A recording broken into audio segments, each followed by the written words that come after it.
What's up guys, hope you all are well, welcome back. So today I wanted to start a new series, right? So it's called The Weekly Wrap, not very original, I know. And it's pretty self-explanatory. So basically I'll have a sit-down Q&A kind of session every Friday where I'll speak about your guys, like your guys requested topics, right? So you guys will send me in your topics on my Twitter, which is actually at the Teapot Team. Okay, link there somewhere, and also in my description. So go follow me there and always send in your different topics, and I'll speak about them. So that's what I want to do, right? So pretty much today, because it's the first segment of it, I'll speak about three pressing issues from the week. And the first one is about the Karius and Mignolet situation. So basically, Jurgen Klopp before the Spurs game actually came out and said that Karius is his #1 goalkeeper and that Mignolet has been told that he is the #2. What do you guys think about that? Do you guys think that's right, or do you think that Mignolet should be #1? What do you guys think of it? Personally, for me, I do believe Karius has a lot more potential than, let's say, Mignolet, and I do believe Karius will be a better keeper than Mignolet one day, but that day is not today, right? And the thing is, there will be times when he does cost us goals, make no mistake about it, and so will Mignolet. But the thing is, I think you have to give Karius time to develop and grow into the role. I mean, he just moved to England, right? He has played in England before for Man City, but the thing is, it's his first time starting at a big club, you know, and that also has a bit of pressure with it. So I think give him time to develop, give him time to grow under Klopp's guidance. And we know Klopp is the right man to nurture talent and to give them the best possible platform to perform. And if he believes that Karius is his #1 keeper, who are we to judge and say, nah, he's not? You know what I'm saying? So I think personally that is the right decision to make Karius #1. And I think it's also a good thing to make it clear to both goalkeepers where they stand. You can't have uncertainty in the squad, you know what I'm saying?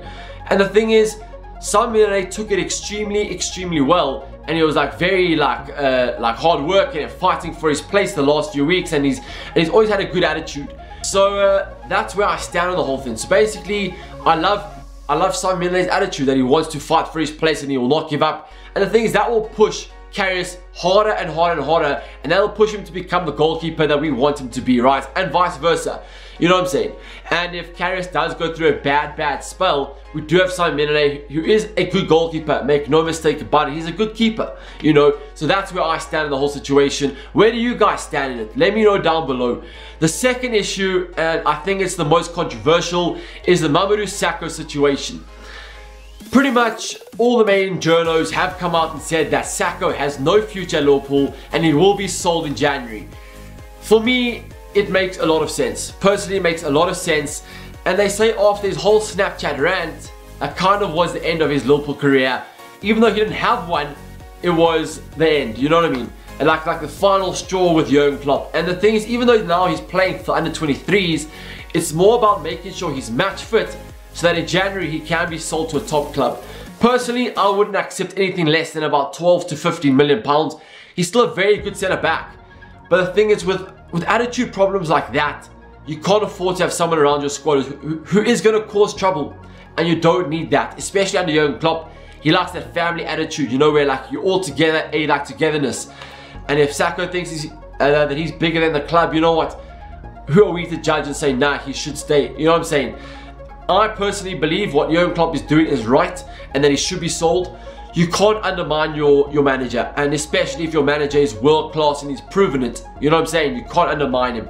And unfortunately, no matter how good you are, you will never win if you don't fit into Klopp's philosophy, and that's exactly what's happened. And that will signal the end for Sakho. And the last story that we're going to talk about today is the Melwood story. Basically, Jurgen Klopp wants the first team to go train at the academy. He wants the academy and the first team to be merged into one under the same roof, under the same complex, right? And he wants to integrate those two together. Melwood has a lot of history and it's been around for a very long time, and that's where Liverpool have always been based. And there will be a big decision that won't be taken lightly to move and integrate all together. There have been a few proposals. The one is for the first team to move to the academy and redevelop the academy. The second one is to actually find a new area that they can develop a full new training complex that can house the academy and that can house the first team. I don't know. I think it's a big step that Jurgen Klopp wants to take. I think the decision won't be taken lightly at all. And the thing is, it will cost Liverpool a lot of money. I just hope that that new development will not hinder Liverpool's transfer activity. That's what I don't want to happen. If the money for like this new development is separate to what our transfer budget is, I'm happy. Then I don't mind us finding a new place. I do believe though, why destroy something that's already like existing and working well? Rather redevelop the academy that it can house both the first team and the academy together. So for now, I think Liverpool will still be at Melwood for the rest of the season. But I think going forward from the 2017-2018 season, I think they'll be merged into one. Whether or not there'll be a separate complex or back at the academy, it remains to be seen. But I do believe it is the right move, and I think it'll kind of give the academy boys like that hope, you know, like you can actually see that that is your future, that you can actually reach it, you know what I mean? Like it's very attainable.